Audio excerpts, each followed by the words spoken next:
At its core, the mission of Combat Recovery Foundation is suicide prevention. But very quickly we learned that veterans aren't very good at showing up to get help, but they are amazing at showing up to help.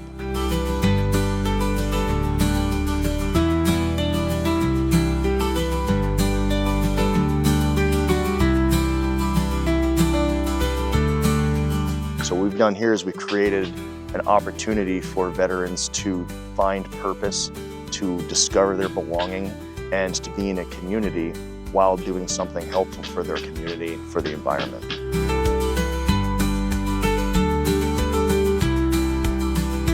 This is huge for veterans. We're pulling them out of isolation, which is such a terrible place to be when you're trying to heal and grow through things. And so we're providing an environment where they can be put to use again. They can find some purpose and they can find community with each other and really heal while healing.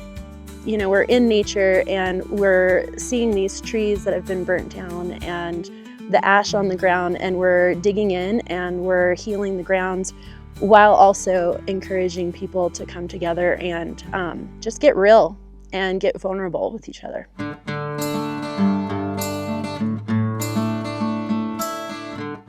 But we're right where the Great Rocky Mountains start. 30 miles to the west of us, you have the Continental Divide, and then 30 miles to the east of us, you're out on the Great Plains. So it's this intersection of land that creates this space of diversity. Animal diversity and diversity in the ecology. For thousands of years, diversity in people that gather here as well. So this has been a hunting ground and a place where Arapaho, Ute, Navajo, and Cheyenne people have lived for thousands of years. We're out here in the backcountry, coming together, camping together, and serving the land. We're trying to create a sustainability effort out here where we remove unneeded barbed wire, we take out deadfall and do wildfire mitigation and recovery efforts. And we're having a really good time doing it.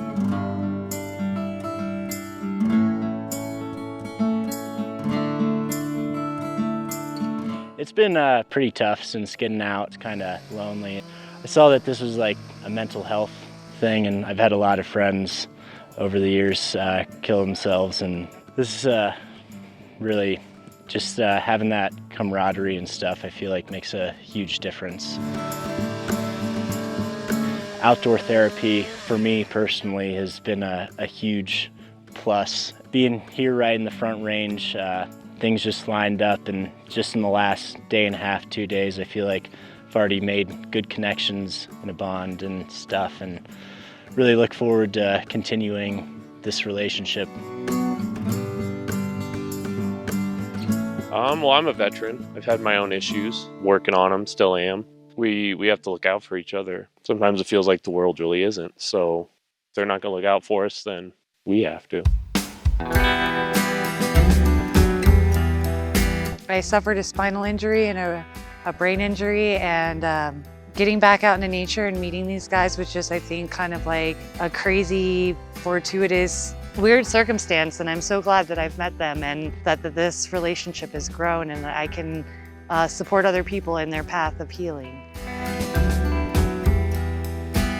We're bringing some horses out that we've had veterans working on for the past couple months. And this was their first time taking them out into the backcountry.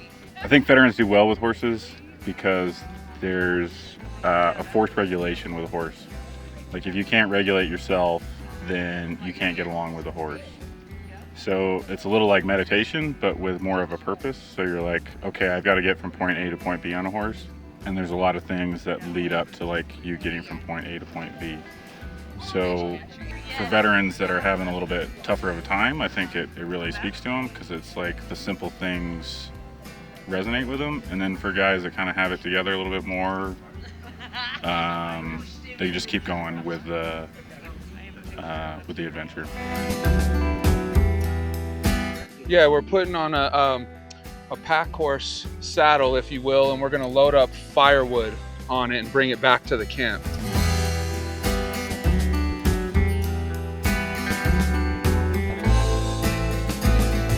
I'm also involved in the women's program through CRF called Wild Women, and Elena Bethune is in charge of that. It's just getting off the ground.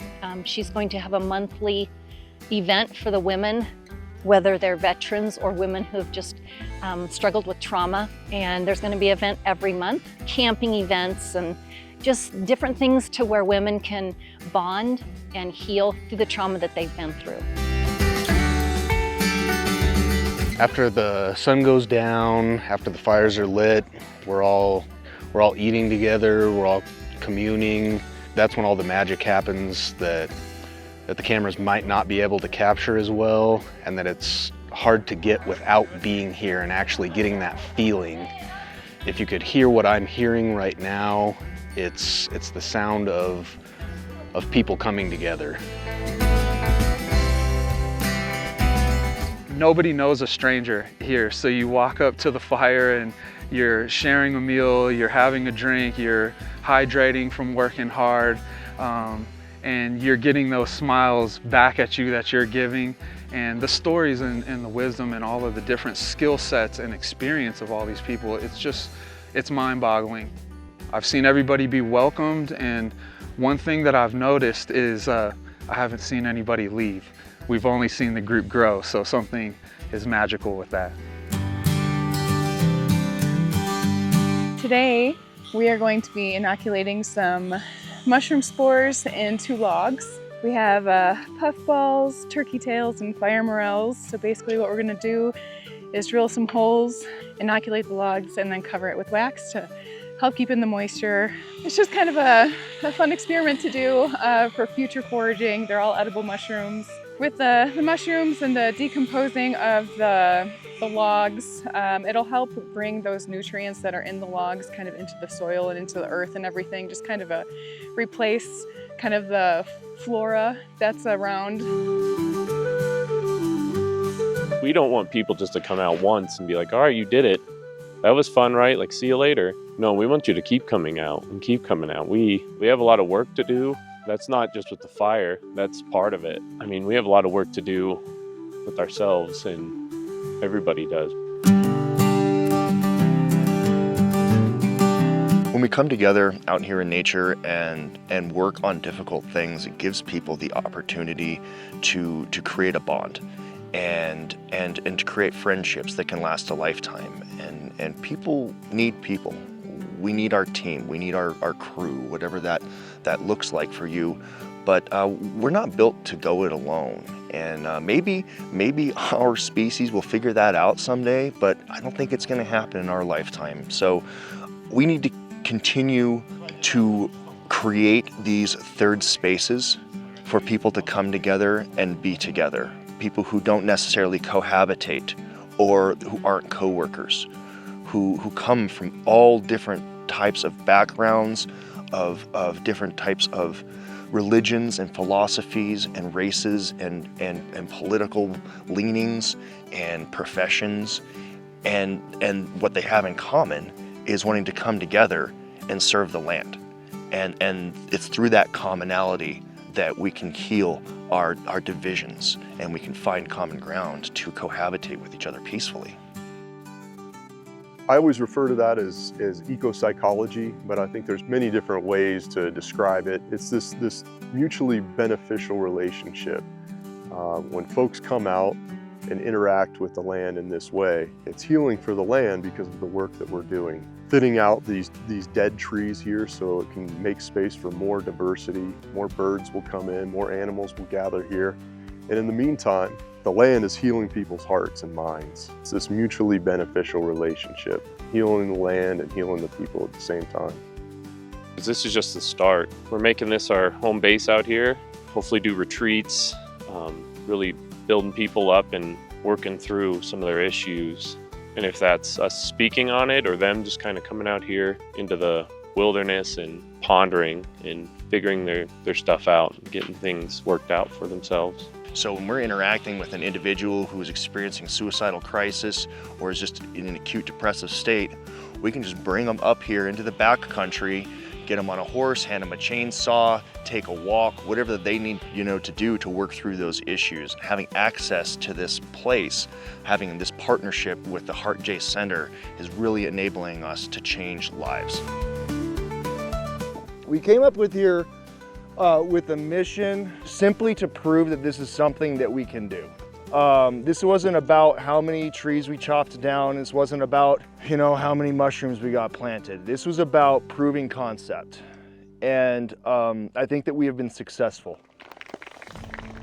Awesome, so I'd love to go around the circle real quick fire, and talk about highlights. Wow, there's been so many, but the fact that Ben gave us the opportunity this morning to take the horses out, it was amazing. Other than that, there's just no words. In my 83 years, I've hiked all over this acreage up in here. I know nooks and crannies and places that most people will never get to see. And the highlight for me is seeing how many groups and individuals have come together here to help restore and heal this landscape from the burn. And I know we've left it in good hands. That's the highlight for me. At Combat Recovery Foundation, everything we do is by veterans, but is for everyone. We're out here every week. Just come check it out.